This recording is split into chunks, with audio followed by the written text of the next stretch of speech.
Warriors planong hindi babaguhin ang starting lineup kahit na makabalik si Kuminga. At unang laro ni Luka laban sa Dallas, naging intense ang pagtatapos. At viral ang pass ni Reeves kay Lebron. Ngunit bago ang lahat, kung gusto nyo ng pangmatagalang basketball shoes, New Curry 12, mabibili lamang sa halagang $2,899. I-click lamang ang link sa comment section. Ang Golden State Warriors head coach Steve Kerr ay nagbahagi ng mabuti at masamang balita tungkol sa pagbabalik ni Jonathan Kuminga mula sa matinding injury sa bukong-bukong na nagpahinto sa kanya sa paglalaro mula noong Enero 4. Una, ang mabuting balita. Nag-scrimmage siya ngayon sa pangalawang pagkakataon, sabi ni Kerr sa panayam sa Willard and Dibs, The Game, noong Martes, Pebrero 25. Ang una ay half court lang. Ngayon, ito ang kanyang unang full court scrimmage at maganda ang ipinakita niya. Maganda ang kanyang galaw. Unti-unti nang bumabalik ang kanyang kondisyon. Marami siyang ginawa para mapanatili ang kanyang kondisyon, pero wala nang mas epektibo kaysa sa aktwal na paglalaro ng full court. Kaya kailangan pa niya ng mas maraming scrimmages. Ngayon naman, ang masamang balita.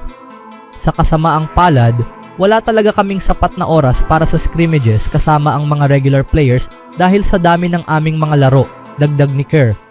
Kaya sasama si JK sa aming road trip at magkakaroon kami ng scrimmages kasama ang mga coaches at ilang mas batang players na hindi masyadong naglalaro.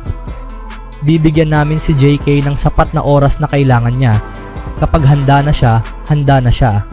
Pero maganda ang ipinakita niya ngayon at maayos naman ang kanyang pakiramdam matapos ang scrimmage. Kinausap ko siya pagkatapos at sinabi niyang maganda ang kanyang pakiramdam, kaya sa ngayon maayos ang takbo ng kanyang recovery gaya ng aming inaasahan. Hindi rin nagbigay ng tiyak na sagot si Kerr tungkol sa magiging papel ni Kuminga kapag nakabalik na ito. Mahirap hulaan kung nasaan kami sa oras na bumalik si JK at gusto ko ang kasalukuyang starting group namin, paliwanag ni Kerr. Maganda ang aming takbo ngayon.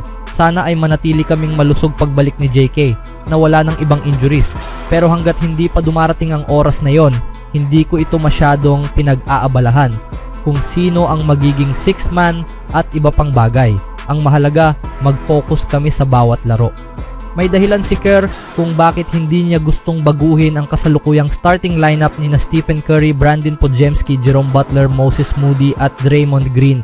Ang Warriors ay may 5-1 record mula nang mapabilang si Butler sa starting lineup bago ang kanilang laro kontra Charlotte Hornets sa Pebrero 25.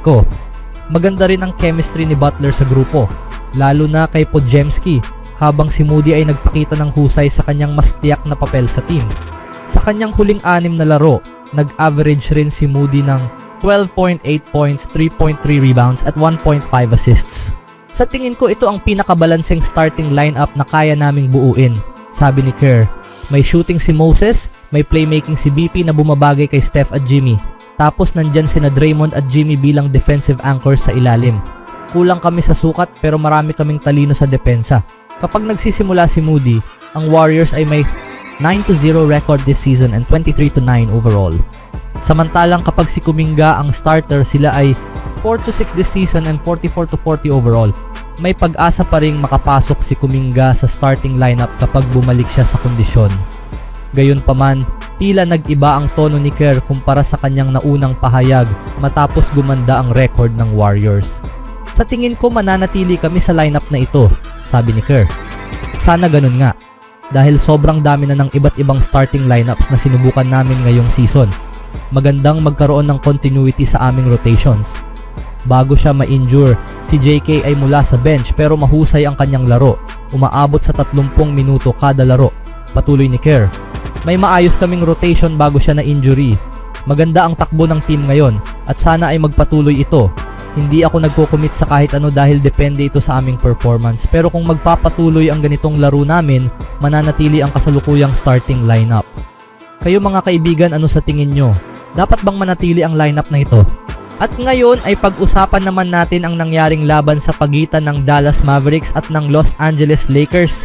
Unang paghaharap ni Luka kontra sa kanyang former team at teammates.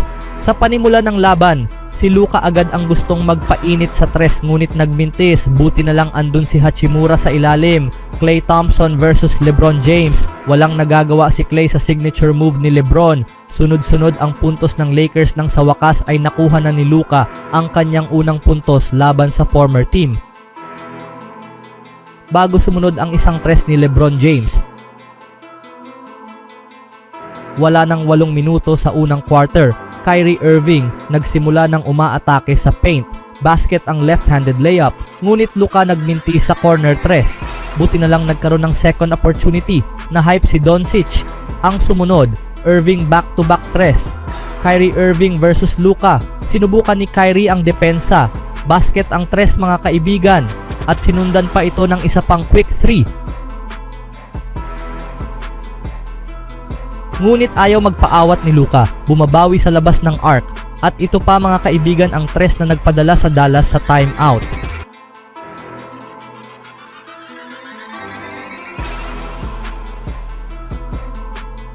Sa pagbabalik, naramdaman na ng Lakers ang epekto ni Austin Reeves. Ngunit Irving nakabawi agad sa ilalim, naghahanap pa ng foul. Wala nang 3 minuto sa quarter.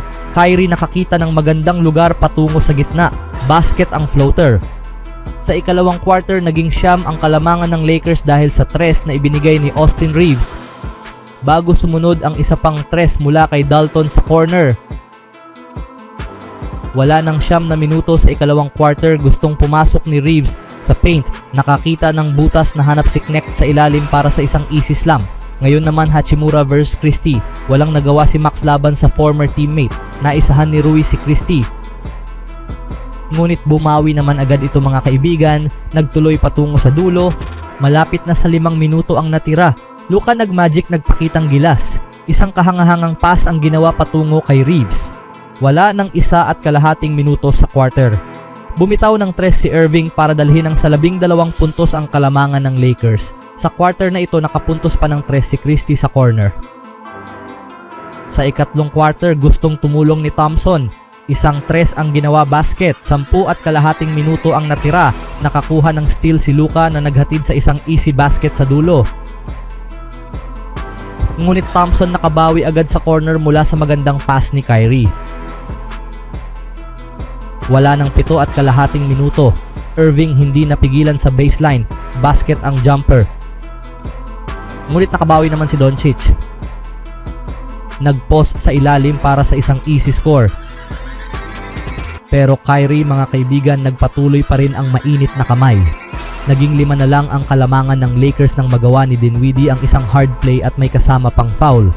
At naging 3 na lang nang magtagumpay si Kyrie sa isang fast break play. Sa last quarter, isang magandang alley-oop pass ang ginawa ni Reeves patungo kay Jackson Hayes. Bago sumunod ang isang kahangahangang pass ulit ni Reeves, mga kaibigan, patungo kay LeBron sa dulo.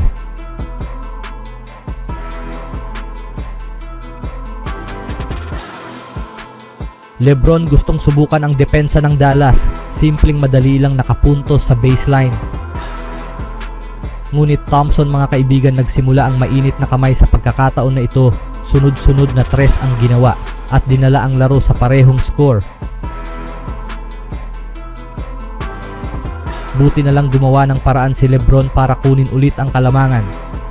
Sa pagbabalik mula sa timeout, Kyrie gustong mag-take over. Basket ang binitawang tres. LeBron umatake sa paint. Mintis. Buti na lang nilinis ni Finney-Smith. Sa pagkakataon na ito, si Luka naman ang gustong magpakita. Mintis. Buti na lang sumunod si LeBron. Wala nang 1 minuto sa last quarter. Gusto pa humabol ni Kyrie, pero sa huli panalo pa rin ang Lakers.